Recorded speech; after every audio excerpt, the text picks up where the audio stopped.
Bakit tayo nagkakasala? Ni Skip Moen. Kaya't sinabi ni Yahweh, katakot-takot na ang sumbong sa akin laban sa Sodoma at Gomora, at napakalaki ng kanilang kasalanan. Genesis 18:20. Kasalanan. Ano ang iyong pananaw tungkol sa kasalanan? Saan mo natututunan ang kahulugang iyon? Pinaghinalaan ko na karamihan sa atin ay nagmamana ng ating teolohiya ng kasalanan sa mga simbolo, mga ritual at talasalitaan ng ating kultura. Halimbawa, ang ideya ng kasalanan ay magkaiba sa teolohiya ng mga reform, sa pananaw ng mga ebangeliko at sa pag-unawa ng mga Hudyo. Ang kasalanan sa pag-iisip ng mga Hudyo ay isang pagkakamali. Isa itong paglabag sa relasyon na maaaring ayusin, ngunit hindi ito isang likas na katangian ng tao. Sa pag-iisip ng mga Hudyo, ang mga tao ay may kakayahang pumili ng mabuti o masama. Anuman ang kanilang piliin, hindi ito batay sa isang likas na masamang kalooban. Ang pananaw ng Hudyo tungkol sa tao ay positibo, ngunit kinikilala nito ang makapangyarihang impluensya at mapinsalang epekto ng maling desisyon. Ito ay sumasalungat sa karamihan ng Reform Protestant na teolohiya. Batay sa ideya ni Plato ng dualismo, ang kasalanan ay nakikita bilang isang mahalagang katangian sa konstitusyon ng tao mula noong pagkahulog. Sa madaling salita, bilang resulta ng pagkahulog, ang bawat sumunod na tao ay nagmana ng makasalanang kalikasan na nagiging sanhi ng pagkakasala ng tao. Sa makatuwid, ang pagiging tao ay isang negatibong konsepto. Tanging ang kapangyarihan ng Diyos sa isang gawa ng kaligtasan ang makapagsagip sa mahalagang kalikasan ng nahulog na tao. Tulad ng lahat ng nilikha, ang katiwalian ng tao ay nagmumula sa kanyang koneksyon sa lupa. Ang isyong ito ay hindi lubusang malulutas hanggang sa pagdating ng kaharian ng langit.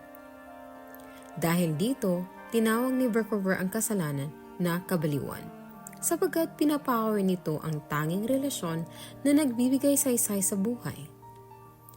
Maraming Kristiyanong guro na sumusunod sa ganitong pananaw ang tumitingin sa kasalanan bilang isang pagkahulog sa kasamaan, pagkasira ng moralidad o isang pagsuway na sadyang hindi maiiwasan. Ang ilang mga nag-iisip na Hudyo ay nagbigay ng ibang sagot. Hindi nila minamaliit ang trahedya ng kasalanan o ang mga kahihinatnan nito. Ngunit, napapansin nila na ang tinatawag nating kasalanan ay may kaugnayan sa emosyonal na pamamahala ng mga pangyayari sa buhay. Kinikilala nila na ang bawat tao ay nagkakamali. Ngunit ang mga pagkakamaling ito ay pagkakataon din para sa pagwawasto sa hinaharap. Ang mga kamalian ay karaniwang mga kaso ng pagsubok at pagkakamali, hindi mga nakamamatay na minsan lamang na pangyayari. Sa ganitong bagay, ang kasalanan ay ang nangyayari sa akin kapag hindi ko inaalagaan ang aking sarili sa mga paraang nagpapabuti sa aking mga relasyon sa iba at sa Diyos. Ang tanong na nakapalibot sa mga posibleng pagkakamali o kasalanan ay paano ko pamamahalaan ang mga bagay na ibinigay sa akin o ano ang ipapasya kong gawin ngayon. Ayon sa kaisipang Hudyo, ang kailangan natin ay isang gabay, mga aral mula sa buhay ng iba pati na rin ang mga tagubilin at payo mula sa isang taong hindi nang malapis sa binigay ng buhay. Sa madaling salita, kailangan natin ng isang aklat na magpapakita sa atin kung sino tayo, kung ano ang kaya nating gawin sa ating mga sarili, at kung paano maiiwasan ang mga masasamang bagay na iyon. Pagkatapos ay gagamitin natin ang pagsasanay sa pagiging mapagbantay. Iyon ay pagkatuto sa mga pamamagitan ng mga pagkakamali, pagsubok at pagkakamali, mga pagkakamaling hindi nakamamatay sa atin. Marahil tayo ay nagkakasala dahil hindi natin alam O hindi natin pinipili ang mga mas mahuhusay na paraan upang harapin ang mga emosyonal na pagtatagpo na ibinabato ng buhay sa atin. Marahil patuloy tayo nagkakasala dahil hindi tayo natututo mula sa mga trauma na naranasan na natin. Marahil ang shalom ay ang pagkakaroon lamang ng kapayapaan sa aking sarili at sa mundo dahil alam ko kung sino ako, kung ano ang nagawa ko at kung ano ang patuloy kong sisikaping gawin. Si Bessel van der Kolk ay nagbigay ng isang kawili-wiling kaugnay na komento tungkol sa trauma. Ang pagkontrol sa sarili ay nakasalalay sa pagkakaroon ng maayos na ugnayan sa iyong katawan. Kung wala ito, kailangan mong umasa sa panlabas na pagkontrol mula sa gamot, mga droga tulad ng alkohol, palaging paghingi ng katiyakan o sa pilitang pagsunod sa mga kagustuhan ng iba.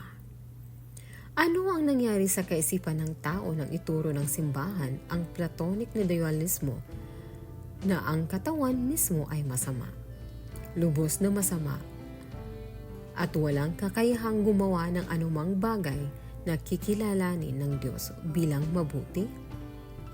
Hindi ba ito nagpapahiwatig na wala akong magagawa kundi magkasala dahil ako ay naglalaman ng kasalanan? Paano ko maasahang makagawa ng mga pagpiling na ayon sa mga layunin ng Diyos kung ako ay nakikidigma sa aking sariling katawan? Isa sa mga kahirapan sa ideya ng Kristiyano ng kasalanan ay inilalagay nito ako laban sa aking sarili sa isang walang pag-asang labanan. Maliban kong babaguhin ng Diyos ang aking likas na pagkatao, ako ay nawawala at hanggat hindi niya ito ginagawa, ako ay nabubuhay ng isang kaawa-awang at walang lakas na buhay. Maaring makita mong kawili-wili na ang hata, ang pangunahing salita para sa kasalanan ay nangangahulugang pagkabigo, hindi pagiging masama. Ito ay isang salita tungkol sa kung ano ang ating ginagawa, hindi kung ano tayo. Ito rin ang salitang ugat para sa handog para sa kasalanan at paglilinis mula sa karumihan. Ang pagkabigo ay nangangahulugan ng muling pagsubok, hindi ba?